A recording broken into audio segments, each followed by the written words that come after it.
নমস্কার, আমি পৃথা। তোমরা অলরেডি আমার চ্যানেলে শর্টস ভিডিওতে 14 প্রদীপ ও মাটির থালার ভিডিওটা দেখেছো। শর্টস ভিডিওতে পুরোটা ভালো করে তো দেখানো যায় না খুব অল্প সময়ের মধ্যে, তাই ভাবলাম পুরো ভিডিওটা আমি তোমাদের লং ভিডিওর মাধ্যমে শেয়ার করি।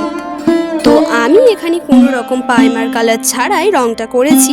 যেহেতু নীল রং করেছি আর নীল রংটা বেশ গাঢ়, তাই আর প্রাইমার কালারটা করিনি। তবে হালকা যে কোনো রঙের ক্ষেত্রে কিন্তু অবশ্যই প্রাইমার কালারটা করা দরকার। তোমরা এই প্রাইমার কালার বা বেস কালারটা করতেই পারো। আর প্রদীপগুলো লাল রঙের করেছি, তবে প্রদীপের ভিতর দিকে যেহেতু সলতেও তেল দিতে হবে, তাই ভিতর দিকে হালকা ও ছোট করে পদ্ম কলকা করেছি। আর প্রদীপের সাইডে একটু ডিজাইন করে দিয়েছি। তোমাদের পুরো সেটটা কেমন লাগলো অবশ্যই জানিও, আর কোনো ভুল ত্রুটি থাকলে মার্জনা করো। Oh